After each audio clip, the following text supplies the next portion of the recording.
चुनाव आएंगे जाएंगे, लेकिन नरेंद्र मोदी चुनाव के लिए देशहित से समझौता करने वालों में से नहीं। और इधर मोदी विरोधियों का हाल यह है कि मोदी को हराने के लिए बांग्लादेशी घुसपैठियों तक के सामने लमलेट हो जाने को तैयार है। मतलब गजब ही कर रखा है इन लोगों ने भाई। चुनाव में इस वक्त दो मुद्दे छाए हुए हैं। एक मुद्दा है कि महाराष्ट्र में प्लानिंग करके मुसलमानों की एक तरफा वोटिंग कैसे हो रही है या करवाने का प्रयास हो रहा है। दूसरा मुद्दा है कि झारखंड में बांग्लादेशियों की अवैध घुसपैठ। और ये दोनों मुद्दे ऐसे हैं जिसमें इंडी गठबंधन बुरी तरह से फंसा हुआ है। मोदी इन दोनों ही मुद्दों पर इंडी गठबंधन को ठोक भी रहे हैं और देश में घुसपैठ कराने वालों को उनकी एजेंसियां ठोक रही हैं। नरेंद्र मोदी तो अब चुनावी मंच से खुली चुनौतियां तक दे रहे हैं। ऐसे ऐसे सवाल पूछ रहे हैं कि इंडी गठबंधन से जवाब देते नहीं बता। और जवाब दे भी तो कैसे, जब इंडी गठबंधन ने काम ही ऐसे किए हैं। इंडी गठबंधन के पास नरेंद्र मोदी की इस बात का कोई जवाब ही नहीं है कि उनकी सरकार के रहते हुए झारखंड में घुसपैठिए कैसे बढ़ गए भाई। उसे रोकने के लिए क्या कर रहे हैं? उल्टे इंडी गठबंधन तो झारखंड में घुसपैठियों को सिलेंडर बांटने की बातें कर रहा है कि घुसपैठियों को भी सिलेंडर बांट दिए जाएंगे। इसके बारे में आगे बताऊंगा। दूसरी बात, इंडी गठबंधन के पास इस बात का भी कोई जवाब नहीं है कि महाराष्ट्र में कैसे एक तरफा वोटिंग का खेल चल रहा है। पर्दे के पीछे कौन लोग लगे हैं जो मुसलमानों की एक तरफा वोटिंग करवाने की तैयारी कर रहे हैं, जिसे बीजेपी वोट जिहाद का नाम दे रही है। ये दोनों मुद्दे ऐसे हैं जिसे बीजेपी जबरदस्त तरीके से उठा रही है। मतलब एक तरफ हिंदुओं को जोड़ो और दूसरी तरफ देश को बताओ कि देखो ये लोग मोदी को हराने के नाम पर घुसपैठियों के साथ भी जाने को तैयार है। एक तरफा वोटिंग के लिए स्क्रिप्टें लिखी जा रही हैं। प्रधानमंत्री नरेंद्र मोदी से लेकर हर बड़े से बड़ा और छोटे से छोटा नेता इस बात पर जोर दे रहा है। जैसे झारखंड में अवैध घुसपैठ पर पीएम मोदी बोल चुके हैं कि झारखंड में रोटी, बेटी और माटी को बचाएंगे। पहले आप एक बार सुनिए पीएम मोदी ने अवैध घुसपैठ के मुद्दे को कैसे बड़ी प्रमुखता से उठाया। फिर बताऊंगा कि कैसे इस मामले में घिरने के बावजूद इंडी गठबंधन की अवैध घुसपैठियों से मोहब्बत ही कम नहीं हो रही भाई। लेकिन पहले पीएम को सुनिए। जेएमएम कांग्रेस में बाहर से आए घुसपैठियों को यहां का परमानेंट निवासी बनाने के लिए हर गलत काम किए गए। इन घुसपैठियों को उनके लिए रातों रात पक्के कागज बनाए गए। आदिवासी बेटियों को शादी के नाम पर ठगा गया और जमीन हथिया ली गई। इन घुसपैठियों ने आपसे आपका रोजगार छीन लिया, आपकी रोटी भी छीन ली। और इस पर यहां की सरकार का दोहरा रवैया देखिए। जेएमएम सरकार ने कोर्ट में कह दिया कि झारखंड में कोई घुसपैठ हुई नहीं है। प्रधानमंत्री मोदी ने झारखंड में रोटी, बेटी, माटी बचाने का नारा दिया और यह नारा गजब का हिट है। इस चुनाव का बड़ा मुद्दा बन गया कि बांग्लादेश से रोहिंग्याज कैसे झारखंड में आकर बस रहे हैं और इसकी वजह से पूरी डेमोग्राफी बदल रही है। और ये घुसपैठिए आकर आदिवासियों की जमीन, उनका हक छीन रहे हैं। गृह मंत्री अमित शाह इस पर लगातार कह रहे हैं कि झारखंड में सरकार बनते ही एक एक करके घुसपैठियों को बाहर निकालेंगे और आदिवासियों की जो जमीन हड़पी गई उसे वापस दिलाएंगे। यानी मोदी, शाह सब मिलकर यह कह रहे हैं कि इस देश में चाहे झारखंड हो चाहे कोई और जगह, वहां घुसपैठिए बर्दाश्त नहीं होंगे बॉस। अमित शाह को भी सुनिए, फिर आपको बताऊंगा इसी तरह से महाराष्ट्र में कैसे मुसलमानों की एक तरफा वोटिंग बहुत बड़ा मुद्दा बन गई है। पहले अमित शाह को सुनिए। जो घुसपैठिए हमारी बोली आदिवासी बहनों की जमीन हड़प लिए हैं, मैं उनको भी कहना चाहता हूं, घुसपैठियों को भी कान खोलकर सुन लो। हेमंत सरकार का समय समाप्त हुआ, घुसपैठियों आपका भी समय समाप्त हुआ। एक एक को चुन चुनकर झारखंड से वापिस भेजने का काम भारतीय जनता पार्टी करेगी। हम एक ऐसा कानून लेकर आएंगे जो कानून घुसपैठ से आदिवासियों की जमीन हड़पे है, वो जमीन वापिस देनी पड़ेगी, वापिस देनी पड़ेगी। झारखंड में अवैध घुसपैठ का मुद्दा हावी है तो महाराष्ट्र में बीजेपी वोट जिहाद का मुद्दा उठा रही। बीजेपी के मुताबिक महाराष्ट्र के मुस्लिम बहुल इलाकों में मुस्लिम वोटर्स ने एक तरफा इंडी गठबंधन के पक्ष में वोटिंग की। इसे ही बीजेपी वोट जिहाद का नाम दे रही और इसे काउंटर करने के लिए हिंदू वोटों को एकजुट कर रही है। सुनिए वोट जिहाद का जो नाम बीजेपी दे रही है उस पर महाराष्ट्र के डिप्टी सीएम देवेंद्र फडणवीस क्या कह रहे हैं। लोकसभेपासनं एक नवीन स्ट्रॅटेजी आखली आणि या धुळ्यामध्ये ते वोट जिहाद करतायत, वोट जिहाद। अरे आमच्या धुळ्याच्या लोकसभेमध्ये आम्ही 1,90,000 मतांनी 5 मतदारसंघात पुढे गेलो, एकट्या मालेगाव सेंट्रलच्या आणि या धुळ्यातल्या वोट जिहादमुळे 4,000 मतांनी आम्हाला पराजित व्हावं लागलं। महाराष्ट्र में एक तरफा वोटिंग का मुद्दा हो या फिर झारखंड में बांग्लादेशी घुसपैठियों का मुद्दा, दोनों मुद्दे बहुत गंभीर मुद्दे हैं। लेकिन इंडी गठबंधन के लिए तो जैसे कोई मुद्दा ही नहीं, वो तो हल्के में ले रही है इसको। इंडी गठबंधन का अप्रोच किस तरह से नॉन सीरियस है उसे आप इस बात से समझिए कि झारखंड में कांग्रेस के प्रभारी कोई छोटे मोटे नेता नहीं है भाई। झारखंड के कांग्रेस के प्रभारी हैं गुलाम अहमद मीर। उन्होंने तो यहां तक कह दिया कि झारखंड में उनकी सरकार बनी तो घुसपैठियों को भी 450 रुपए में सिलेंडर दिया जाएगा। एक बार सुनिए गुलाम अहमद मीर ने क्या कहा, फिर आपको बताऊंगा कि कैसे पीएम मोदी ने कांग्रेस की इस बात पर महाराष्ट्र से जवाब दिया और यह मामला सिर्फ झारखंड का नहीं, महाराष्ट्र में भी बड़ा चुनावी मुद्दा बन गया है। जैसे सरकार बनेगी 1 दिसंबर से गैस सिलेंडर का कीमत सिर्फ 450 रुपए।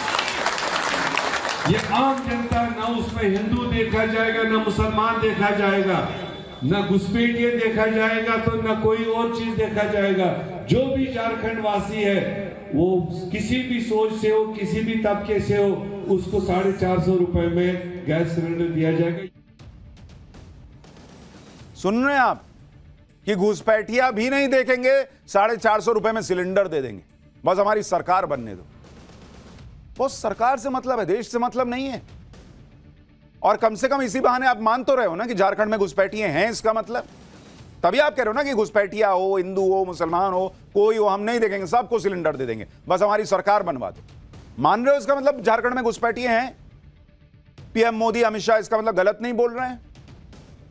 कांग्रेस प्रभारी गुलाम अहमद मीर के बयान से बात साफ हो गई कि कांग्रेस घुसपैठियों पर कितनी मेहरबान। बीजेपी बार बार यही आरोप लगा रही है कि झारखंड में इंडी गठबंधन आदिवासियों का हक छीनकर घुसपैठियों को दे रही। इसी मुद्दे पर आज पीएम मोदी ने महाराष्ट्र की धरती से कांग्रेस को घेरा। पीएम ने पूछा कि जो लोग घुसपैठिए की आरती उतारते हैं, क्या ऐसे लोगों को मौका मिलना चाहिए? एक बार सुनिए महाराष्ट्र के रायगढ़ से पीएम ने क्या कहा। आज कांग्रेस के एक नेता ने झारखंड में घोषणा की है कि वे सस्ते गैस सिलेंडर हिंदुओं को देंगे, मुसलमानों को देंगे और आगे क्या कहते हैं, जो घुसपैठिए हैं उनको भी देंगे। ये जो घुसपैठियों की आरती उतारते हैं, क्या ऐसे लोगों को देश में कहीं पर भी अवसर मिलना चाहिए क्या? देखिए बात यही है कि बटेंगे तो कटेंगे, एक रहेंगे तो सेफ रहेंगे। यह कहने को कहा जाता है कि हिंदुओं से कहा जा रहा है, लेकिन यह देश के लिए बॉस, कि देश एकजुट रहेगा तभी तो बाहरियों से बचेगा।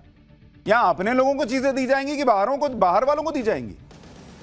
आप सोचिए, बांग्लादेश से आकर अवैध रूप से बसे लोग वोट नहीं डाल सकते, इसके बावजूद कांग्रेस के प्रभारी कह रहे हैं कि घुसपैठियों को सिलेंडर देने में भी भेदभाव नहीं होगा। यानी दाल में कुछ तो काला है। उनको भी पता है कि घुसपैठिए हैं, इसका मतलब। दरअसल बीजेपी का आरोप ही यही है कि इंडी गठबंधन झारखंड में अवैध तरीके से घुसपैठियों को बसा रहा है या बसने दे रहा है। इन घुसपैठियों को अपना वोट बैंक बना रहा है और इसके लिए घुसपैठियों का फर्जी आधार कार्ड तक बनाया जा रहा है। हमने आपको 2 दिन पहले ही बताया था कि कैसे ईडी ने झारखंड और पश्चिम बंगाल में रेड डाली और भारत में बसने वाले अवैध बांग्लादेशियों को पकड़ा। ईडी को इस रेड में बिल्कुल असली दिखने वाला फर्जी आधार कार्ड तक मिला था। इन फर्जी दस्तावेजों के दम पर ही अवैध घुसपैठिए फर्जी वोटर आईडी भी बना सकते हैं और वोट डाल सकते हैं। यह सब खेल चल रहा है देश में। यह कोई एक राज्य का मुद्दा नहीं है बॉस, और यह कोई छोटा मुद्दा भी नहीं है। यह झारखंड चुनाव तक सीमित रहने वाला मुद्दा नहीं है, यह देश की सुरक्षा से जुड़ा मुद्दा है। इसलिए ईडी पूरे घुसपैठ सिंडिकेट की जांच कर रही है। ईडी ने जिस मामले में छापेमारी की है वो अवैध घुसपैठ में मनी लॉन्ड्रिंग का मामला है। ईडी ने इसमें 2 बांग्लादेशी नागरिकों समेत 4 लोगों को पकड़ा है। ये सभी आरोपी बांग्लादेश से भारत में अवैध मानव तस्करी में शामिल थे।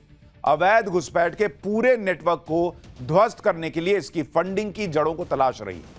ईडी का आरोप है कि घुसपैठ के सिंडिकेट में शामिल लोग चोरी छिपे अवैध बांग्लादेशियों को भारत लाते हैं, फर्जी दस्तावेजों के आधार पर उन्हें भारतीय नागरिक बनाते हैं और यहीं बसा देते हैं। इस नेटवर्क के जरिए बांग्लादेश से लड़कियों को भारत लाया जाता है और उन्हें देह व्यापार में धकेल दिया जाता है। ईडी को रेड में वो डॉक्यूमेंट्स भी मिले हैं जिसमें देह व्यापार का रैकेट चलाने के लिए पैसों के लेन देन का भी जिक्र है। और यह सब तो वो मामला है जो अभी सामने आया है, जिस पर सितंबर में ईडी जांच शुरू कर चुकी है। घुसपैठियों का ऐसा पूरा नेटवर्क कहा जा रहा कि कई जगह फैला होगा जिसे खत्म करने की जरूरत है।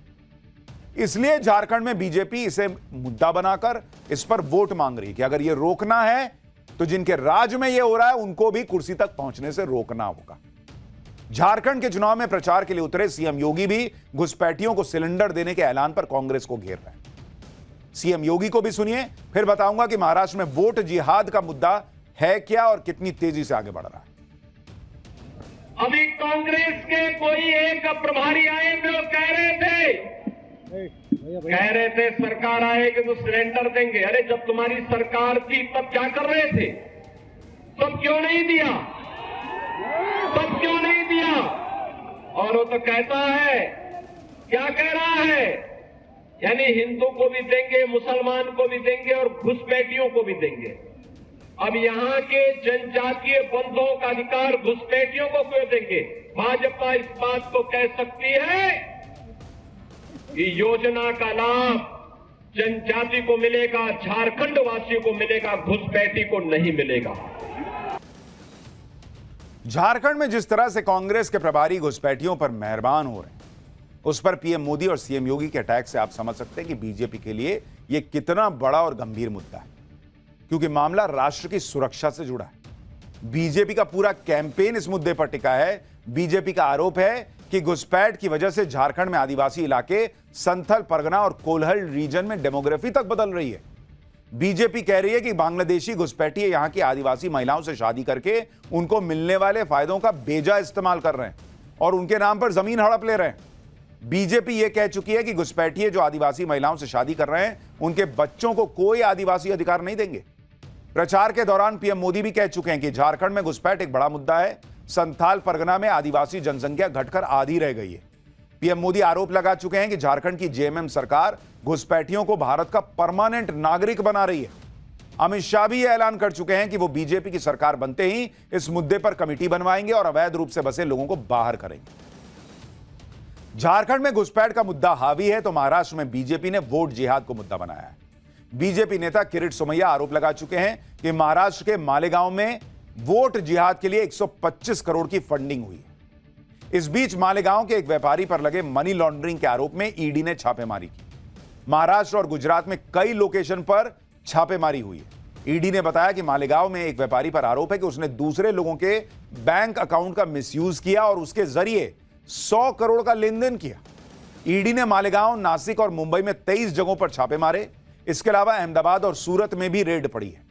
ईडी का यह एक्शन मालेगांव पुलिस की एफआईआर के आधार पर हुआ, जिसमें एक लोकल ट्रेडर सिराज अहमद को आरोपी बनाया गया।